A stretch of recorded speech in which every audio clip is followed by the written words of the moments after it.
สบายดีสบายดีสาวโสดจักโสดว่าโสดว่าไปก่อน โดยวันนี้ก็มีโอกาสเข้ามาหาน้องน้ำฝนเนาะโดยหลายคนก็คือสีลืมว่าซามีแต่ว่าสิให้น้องแนะนำตัวคืนใหม่แล้วก็อาจจะถามแบบเรื่องเก่าแน่จักเล็กจักหน่อยเนาะโดยแนะนำตัวใหม่ซื้อน้ำฝนอายุ20 ปี20 ปีป้ายแล้วบอกตอนนี้แม่โดยเพราะว่าเอื้อนมาถ่ายกับตอนนั้นก็หาก็เศร้าโดยน้องน้ำฝนเนาะเป็นเท่าไหร่ปัจจุบันอยู่เฮือนหรือว่าเฮ็ดเวียกเฮ็ดงานคือกัน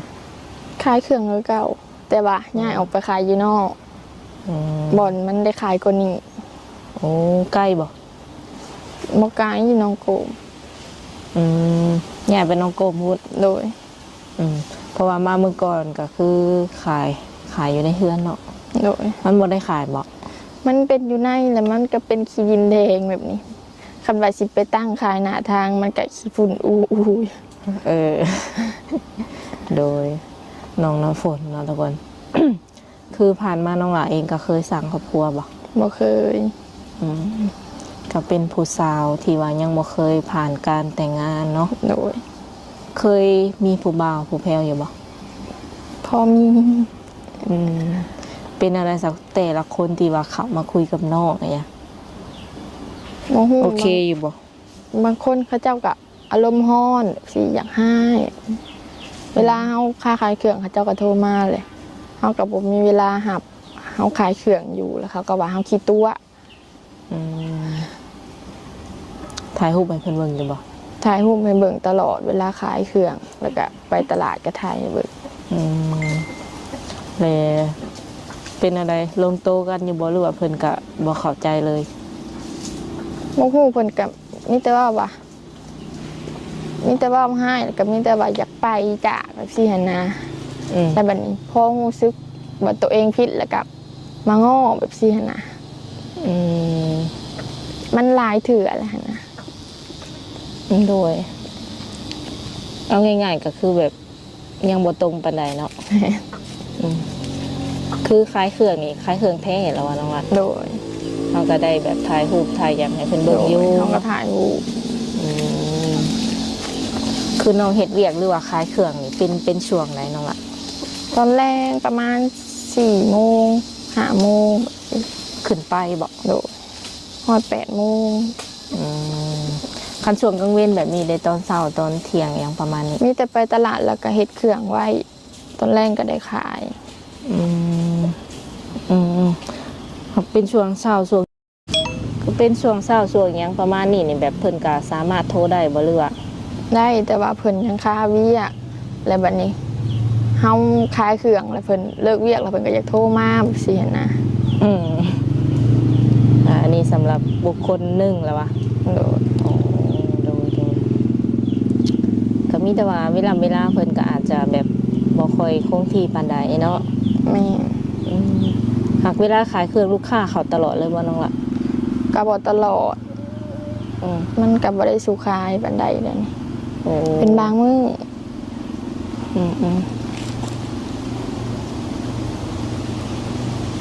เป็นอะไรในปัจจุบันนี้ไก่สิแบบว่าสีลงเอยกับไผ่แล้วบ่หรือว่ายังกลางๆอยู่ยังกลางๆอยู่คือแบบว่าเข้ามาแล้วบางคนก็บ่ตรงสิว่าในนิสัยใจคอบ่ตรงกันเนาะเข้ากันบ่ได้ก็มีอย่างสิบ่บางเทื่อเฮาเว้าไปเพิ่นก็ไปในทางเพิ่นก็บ่เข้าใจนะคือตอนนี้อายุ20 ปีเนาะน้องพร้อมสร้างครอบครัวแล้วบ่ยังคิดว่าประมาณจักปีจักสิแบบสละโสดเลยประมาณอีก 4-5 ปีแหละเป็นอะไรบ่อยากได้สามีตอนน้อยบ่แม่ตอนนี้20 ปีเด้เนี่ยค่ะกำลังสั่งกำลังหาได้สมมติว่าเอาปุ๊บก็สั่งไปน้องกันเลยน้องคิดว่าอะไรค่ะน้องก็ยังบ่ว่องคือเก่าโดยสมมติว่ามีคนเข้ามาเพิ่มหรือว่าเพิ่นอยากคุยน้ำเฮาอย่างสี่นะยังเปิดโอกาสโบยังเปิดหมายถึงปัจจุบันนี้เนาะ ก็คือยังเปิดหับคือเก่าเนาะ โดย ในใจคิดว่าผ่านๆมาเฮาเองก็เคยคุยหลายแล้วเนาะแต่ตอนนี้นี่แบบอยากคุยทางใดเป็นพิเศษบ่ครูบาฟังลาวบ่หรือว่าฟังไทย น้องมีเข้ามาก็คุย คุยเบิด ลอง บ่ คุยโดย โดย เคยมีครูบาต่างประเทศเข้ามาบ่เนาะ ก็เคย เพิ่นเข้ามานี่เพิ่นก็เว้าภาษาลาว บอกมีแต่ว่าเพิ่นอยู่ไทยแล้วเพิ่นไปเฮ็ดเวียกต่างประเทศ ก็เว้าลาวเว้าไทยอย่างปกติเนาะ โดย เป็นอะไรสักความรู้สึกแบบเฮาเปิดใจมาโดนแต่ก็แบบ ยังบ่เจอคนที่ว่าเพิ่นโอเคกับเฮาโอเคกับเพิ่นจังซี่นะ กินโมจักคือกันแบบบางเถื่อกะความคิดมันต่างกันบางเถื่อเขาเว่าให้เราเข้าใจเราก็บ่เข้าใจแบบ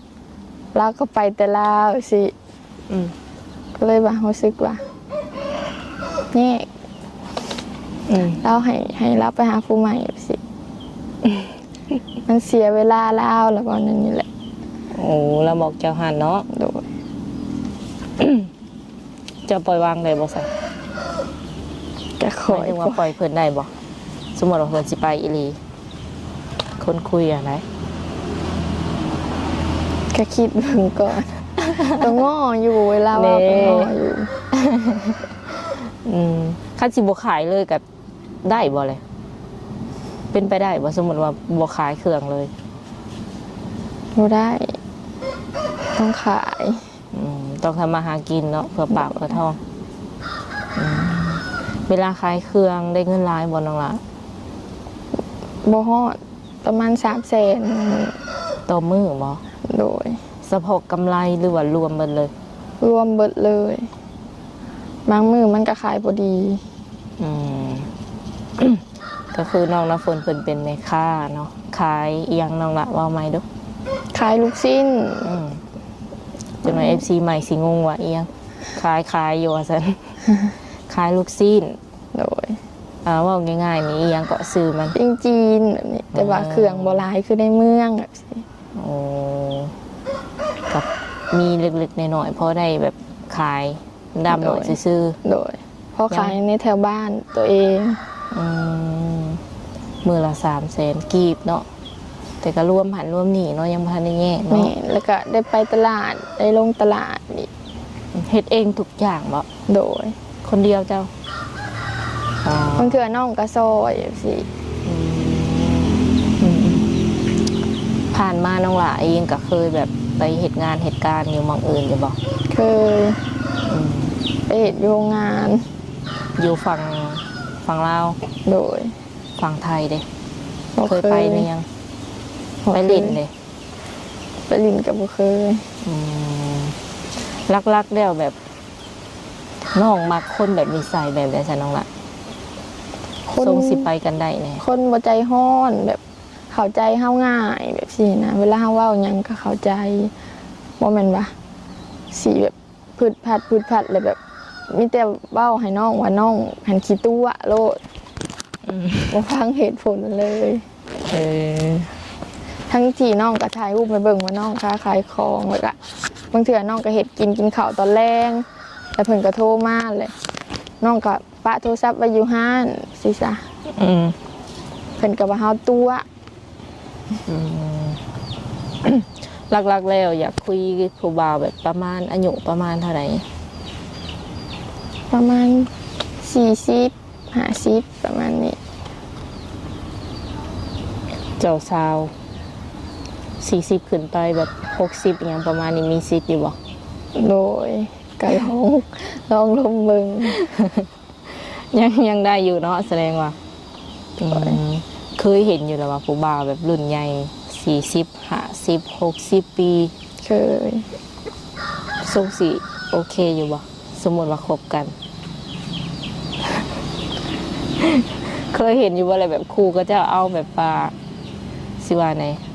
อายุต่างกันอย่างสินะ เคย หรือว่าบ้านแถวบ้านนะคะเพิ่นก็ยังบูลลี่อยู่บ่เรื่องอายุแบบต่างกันยังประมาณนี้ ก็เห็นเพิ่นเอาลงแหละเห็นเพิ่นคอมเมนต์อีหยังก็เห็นอยู่ บ่หมายถึงแบบผู้ใหญ่แถวบ้านเฮาจังซี่นะสมมุติว่าเฮามี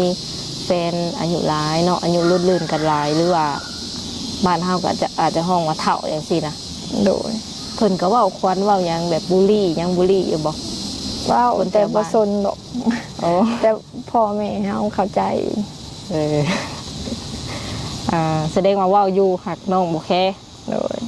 สมมุติว่าได้เนาะอันนี้ก็คือเว้าไว้ก่อนสิว่าได้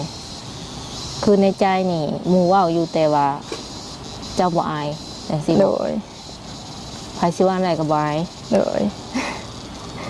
ควงแขนไปหันไปนี่ก็ส่งสิได้อยู่บ่ โดย อืมตอนนี้ก็คือว่าอยู่บ้านเนาะอาชีพหลักเป็นแม่ค้าเนาะคันว่า FC เพิ่นสิมาหานี่เลยเนาะ มาหาอยู่เพื่อน ให้มาหาอยู่เพิ่น โดย คือนั่นแหละต้องพักเวียกบ่ ต้องเศร้าขายเครื่องแบบสิ อืม FC บางคนเนาะเพิ่นอยากมาแบบมาเหมาอย่างสินะในมื้อที่น้องน่ะขายเครื่องคันเป็นประมาณนั้นนี่น้องสะดวกบ่ บ่สะดวกปานใดเพราะว่า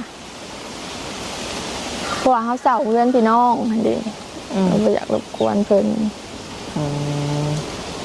ก็คือว่าคันมาแล้วเนาะสิเฮ็ดคือแบบเพิ่นเป็นลูกค้าอย่างเดียวนะมันก็ย่านว่าบ่เหมาะสมเนาะก็ต้องได้ต้อนรับอีหยังเพิ่นแน่เนาะ โดย ประมาณนี้แหละว่ะ โดย คันสมมุติว่าเพิ่นสิมาเป็นลูกค้าซื้อๆแล้วไปนี่ บ่ได้ ได้บ่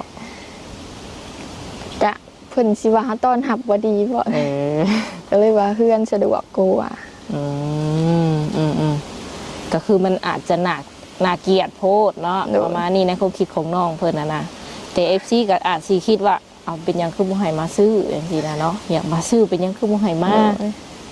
ก็คือว่าคันว่าสิมาซื้อคู่ลูกค้าเลยก็ได้อยู่หักน้องก็อาจจะคิดหลาย โดย ย่านเพิ่นเว้าควัน หรือว่าสิเอาเครื่องมาปิ้งอยู่เพื่อนก็ได้สินะเขาจะมีแบบเวลาเว้าเวลาโอลมกันหลาย อืมอันนี้คือเหตุผลของน้องเพิ่นเนาะทุกคนจักหน่อยสิเว้าว่ามีหยังบ่คือบ่อยมาซื้อฮอดห้านฮอดหยังจังซี่คันได้ซื้อแล้วก็แบบว่าอยากนั่งเล่นหยังน้ำเพิ่นแน่จังซี่เนาะอืม ห่างอยู่เพื่อนนี่ก็บรรยากาศดีเนาะ แม่ โดยพ่อแม่ไปใส่ซะเนาะ ไปคลายเครื่องแม่ไปคลายเครื่อง อยู่เฮียนอะยังไม่ได้พักบอก ย่าง อืม ประมาณวันศุกร์ มื้อนี้นะ มีวันศุกร์บ่ เขาก็ลืม ลงมือแล้วมื้อนี้แล้ววันศุกร์ เอาคิดว่ามื้ออื่น เออ ก็แม่นแล้วเขานัดจะวันศุกร์เนาะ แม่ ลงมือแล้วเฮ็ดเวียกหลายว่าซั่นเออคันมาลิ้นแล้วนี่คือการมาลิ้นนี่นัดก่อนล่วงหน้าแม่นบ่ โดย อืมแต่ว่าในใจลึกๆนี่อยากให้เพิ่นมาอยู่บ่ช่วงนี้ช่วงสงกรานต์เนี่ย ช่วงสงกรานต์นี่ยังบ่ว่างเพราะว่าเมื่อหาหญ้า อื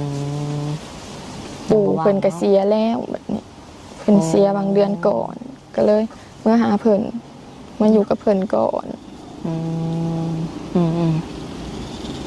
เมื่ออบอุ่นเพิ่นอะไรเนาะ โดย แต่ช่วงปีใหม่ยังบ่ว่างเนาะ FC เอาเป็นช่วงไหนบัดนี้ หลังปีใหม่ หลังปีใหม่เลยสะดวกบ่ โดย คันสมมุติว่าเพิ่นมาเพิ่นให้พาไปเล่นไปเที่ยวนี่มีแบบแถวไปอยู่บ่เนาะ ไปกับบ่มีดอกมีแต่สิพาไปหน้า สิพาไปหน้าอยู่บ้าน อยากไปเล่นไปเที่ยวอยู่บ่แลในใจเจ้าอยากไปเล่นแถวใดบ่แถวใดอยากไป ยังบ่ฮู้บ่ไปเที่ยวคือกัน เออโดย บ่ได้เคยไปใส่ไกลบ้านปานใดนะ อืมแบบหนึ่งเด้อโอเคนะทุกคน บัดทีนี้คันว่า FC เพิ่นอยากติดต่อหาน้องเนาะ โดย สามารถติดต่อได้ทางใดเนาะ ทางไลน์ แจกแต่ไลน์บ่ โดย เบอร์โทร เจ โอเคมีแต่ว่าทักมาว่านำสาวบุญเปียงได้นะทุกคน โดย เป็นไลน์หรือว่าเบอร์โทรเนาะถ ทักมาแบบว่าได้แน่ๆในช่วงไหน ตอนเช้าก็ได้ ตอนแรงก็ได้ ค่ะคือคันว่าจะแบบโทรตลอดนี่แม่นบ่สะดวกบ่ แม่คันว่าเฮาเสร็จแล้วเฮาตอบแหละ ได้อยู่ประมาณตอนขายเครื่องคันให้เขาโทรวิดีโอคอลนี่ลูกค้าก็มาอยู่หั่นดิต้องขายเครื่องก่อน ปัจจุบันนี่อาศัยอยู่กับไผก่อนน้องละ อยู่กับป้ากับแม่ เป็นลูกคนที่เท่าไหร่ ลูกคนที่หนึ่งลูกกบ รวมๆแล้วมีอ้ายน้องจักคน 3 3ทั้งน้องเนาะ โดย แล้วก็มีน้องยิงหรือว่าน้องหยังยิงหรือชาย ยิงผู้หนึ่งซ้ายผู้หนึ่ง เพิ่นใหญ่แล้ว โดย อยู่เพื่อนน้องหลานนี่รักๆนี่ไผเป็นแบบว่าเสาหลักของครอบครัวเลย แม่ การใช้จ่ายทุกอย่างนี่มันขึ้นกับแม่เนาะ แม่เนี่ยอยู่ในกินแต่ละมื้อกับแม่ อืม พ่อเพิ่นก็ได้เป็นรายเดือนบางเทื่อเพิ่นก็ส่งมาให้แม่ ถ้าแม่นี่เฮ็ดอาชีพค้าขายคือกัน โดย เฒ่าพ่อได้เนาะอะ ขับรถพ่วง อืมแม่เป็นแม่ค้าเนาะก็สิได้เงินแบบรายวันเนาะ แม่ พ่ออายุประมาณเท่าไหร่ตอนนี้ ประมาณ39 เพิ่นยังหนุ่มเนาะ แม่เด้ แม่40 เด้ 40ปลายนี่แหละ แม่อายุสิหลายกว่าพ่อได้จักหน่อย โดย หักเป็นแนวใดคือว่าแบบหลายคนก็ถามว่าเป็นแนวใดน้องละคืออยู่กับป้านะเพราะว่าพ่อแม่ก็มีอย่างสิ ยังบ่มีเพื่อนเป็นของตัวเองแบบซี่แหละเฮาก็ยังตั้งโตวบ่ได้พ่อแม่ก็พอแต่ว่าเลี้ยงลูกส่งเรียนแต่ละมื้อแบบซี่นะ คือแบบว่าสิ่งที่เป็นของพ่อของแม่มานี่ยังบ่มีเอียงเนาะน้องละเนาะ โดย คือแบบว่าเพิ่นก็อยู่กินน้ำกัน แล้วก็อาศัยอยู่เพื่อนของป้านี้ โดยขันสิมีกะมีอยู่ดินอยู่บ้านบ้านยา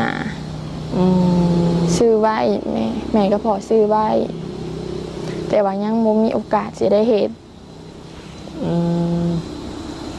ก็เลยว่ามาอยู่พี่ก่อนอยู่พี่ค้าขายก็ได้ อยู่พุ่นแบบ มันบ่แม่นตัวเมืองค้าขายก็บ่ดีบ่ได้สุดได้ขายแบบซี่น่ะอยู่พี่มันสิทำเลดีกว่า ดินดอนตอนหยาที่ว่าอยู่ตัวนี้นี่เป็นของแบบ ของ ป้าหรือว่าพี่น้องไปเลย โดยคันว่าอยากเฮ็ดเทือนป้าก็สิแบ่งให้แบบซี่ แบ่งให้แบบฟรีๆนี่บอก โดย เพราะว่าสิว่านั่นได้ว่าแม่น้องหาหลักไปไทยตอนแต่ยังน้อยเพิ่นอยากไปเฮ็ดเวียกอยู่ไทยแต่เพิ่นก็หลักไปไทยเพิ่นก็ประมาณว่าถือแบบนายหน้านี่เอาไปขายแบบซี่นะไปขายให้งานแบบนี้แล้วบัดนี้พอเพิ่นแบบกลับมากะเช้าปลายปีพ่อแม่ก็บ่อยู่แล้วพ่อแม่เพิ่นก็คิดว่าเพิ่นนั้นเสียแล้วคิดว่าแม่น้องเสียแล้วก็แบ่งเอียงให้ป้าเบิดสินะแล้วบัดนี้มาบัดนี้แม่ก็เสียพ่อก็เสียบัดนี้ก็คันสิได้ก็ได้แต่น้ำป้าและคันป้าแบ่งให้จะคิดว่าไหนเนาะเรื่องจริงกันเนี่ยคือในแบบในหนังเนาะคือเพิ่นไปเลยแบบว่าเพิ่นบ่ติดต่อกลับมาเลยอย่างสิเนาะแม่เพิ่นหลักไปแล้วก็บ่ได้บอกพ่อบอกแม่แล้วนี่ก็ถือใครให้งานแบบนี้นะพ่อกับบัดที่นี่เนาะพ่อกับแม่ก็คิดว่าเพิ่นน่ะบ่อยู่แล้วแม่ก็เลยยกทุกอย่างน่ะให้ป้าโดยเพราะว่าป้าก็เอาผัวเอาหยังเบิดเลยเด้ก็มีลูกบัดนี้โดยกลับมาวันนี้ก็คือพ่อแม่บ่อยู่แล้วได้เนาะแม่ตะกี้สิมีตูบน้อยๆซ้ำนั่นแหละบ่ได้มีเพื่อนหลังนี้แล้วก็แม่น้องเห็นแบบตูบน้อยๆแล้วก็แม่น้องก็กลับไปไทยอีกไปตั้งตัวอยู่ไทยอีกแล้วก็มาเฮ็ดเพื่อนหลังนี้ หลังสีชมพูนี่เลย ลังซีนี่แหละ ตัวใหญ่เนาะ โดยหลายปีเลยตั้งแต่น้องท่านได้เกิด อันมีตั้งแต่เจ้าท่านได้แบบลืมตาเบิ่งโลกอย่างสิบอก โดย เพื่อหลังนี้เห็นไหม เพราะว่าแม่น้องออกไปหาเงินอยู่ไทยเพิ่นตั้งโตได้เพิ่นก็ผากเงินมาให้ป้ากับลุงเฮ็ดเฮือนเองเพราะว่าบ่ได้จ้างช่างมันก็สิแพงก็เลยผากเงินมาเทื่อละ1,000-2,000แบบนี้หั่นน่ะ อืม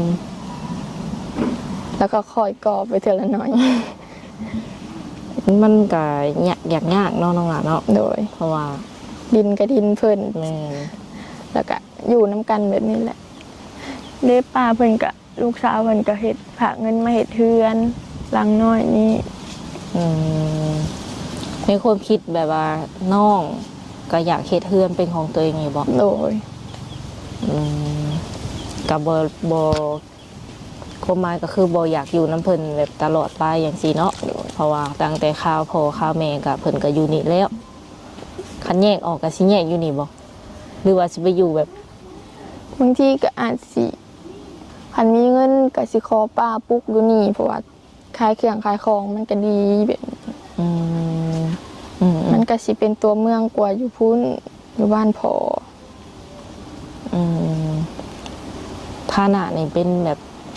ปานกลางจัดได้บ่ปานกลางเฉพาะแต่ครอบครัวน้องอย่างสินะ โดย ได้อยู่ ก็ เนาะ พอมีอยู่มีกินบ่ได้ไปขอไผแบบนี้นะ เพิ่นแบบบ่มีอีหยังแต่ว่าเพิ่นดุมันเนาะทุกคนคันสิว่าแล้วก็ดุมันบ่ได้อยู่ซื่อตั้งแต่พ่อตั้งแต่แม่